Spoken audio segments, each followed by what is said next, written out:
प्रिय दर्शकों, राधे राधे, जय श्री कृष्ण।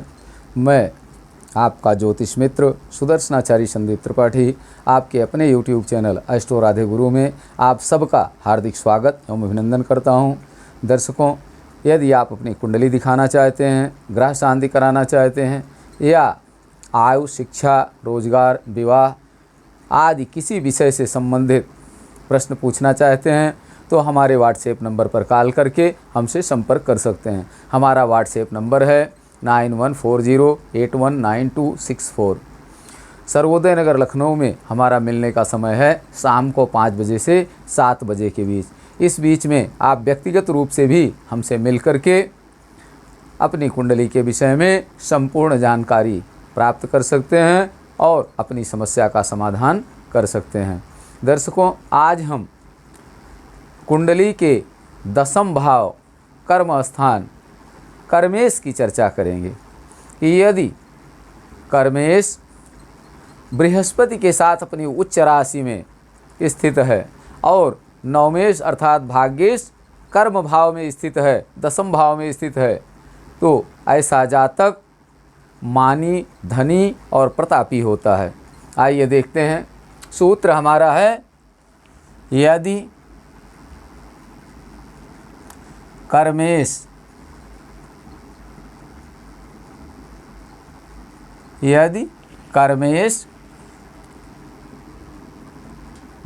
गुरु के साथ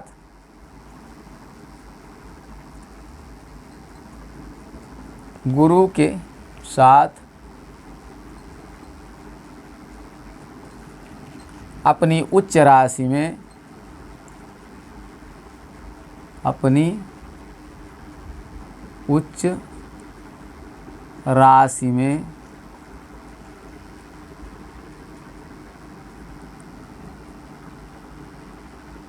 स्थित हो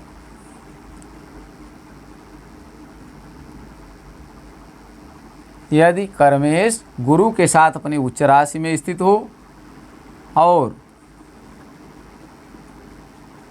नवमेश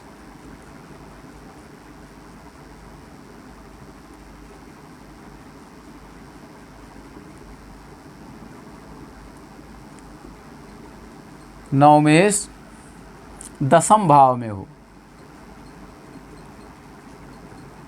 10वें भाव या कर्म स्थान में हो, कर्म स्थान में हो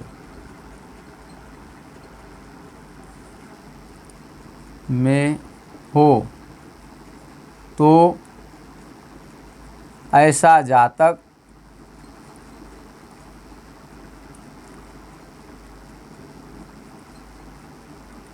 मानी, धनी और प्रतापी होता है।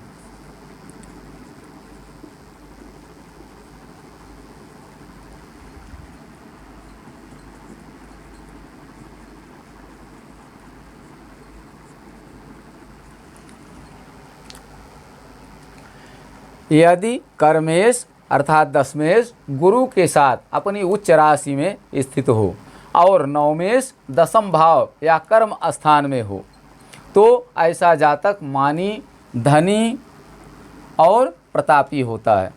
देखिए दर्शकों, यहाँ मान लीजिए किसी जातक की ये लग्न कुंडली है। लग्न कौन सी है? मान लिया कि ये 10वें भाव में कौन सी राशि है? मान लिया मिथुन राशि है।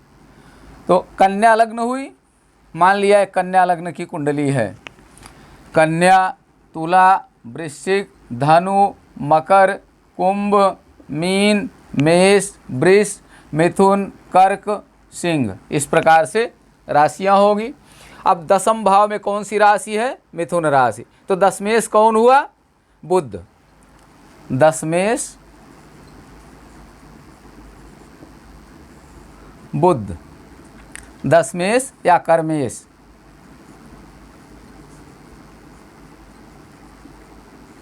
बुध। दशमेश या कर्मेश कौन हुआ? बुध हुआ। दशमेश गुरु के साथ अपनी उच्च राशि में हो। दशमेश अर्थात बुध की उच्च राशि कौन सी है? कन्या। तो बुध यहाँ कन्या राशि में बैठा हो और गुरु के साथ में हो।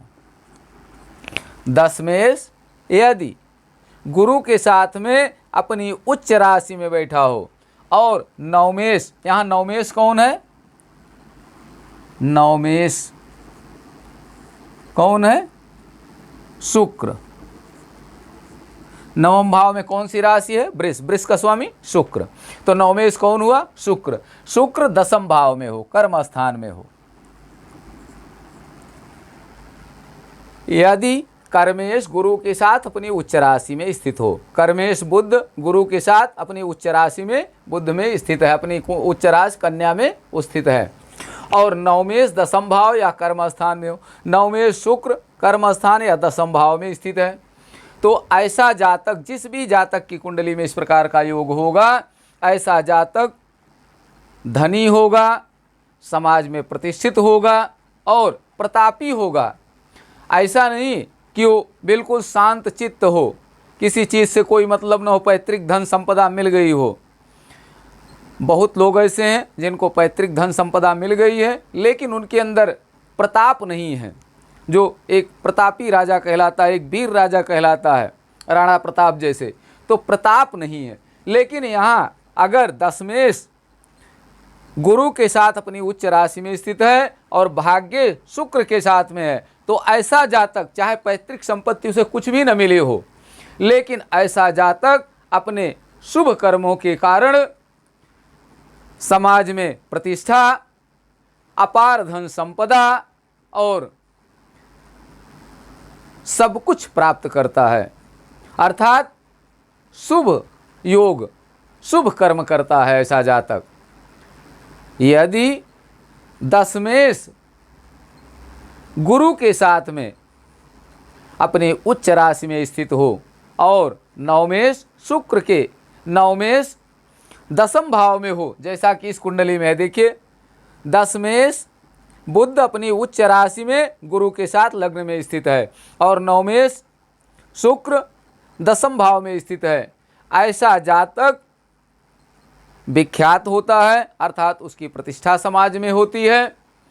जाने तो वो भी जाते हैं जो कुख्यात होते हैं, लेकिन वो कुख्यात कहलाते हैं, बुरे कर्मों के कारण जाने जाते हैं।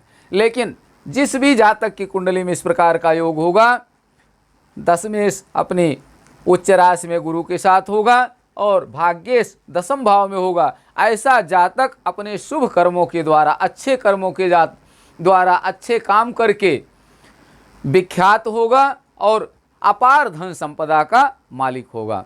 दर्शकों, यदि हमारी बात समझ में आ रही हो तो आप भी अपने चैनल को सब्सक्राइब करें। यदि नए दर्शक हैं, हमारे पुराने दर्शक तो पहले से ही सब सब्सक्राइब किए बैठे हुए हैं।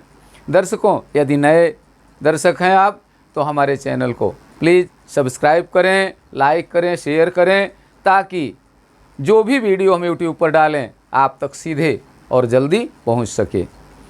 इन्हीं शब्दों के साथ आप सबको राधे राधे, जय श्री कृष्ण। आप सब स्वस्थ रहें, मस्त रहें, हंसते मुस्कराते रहें।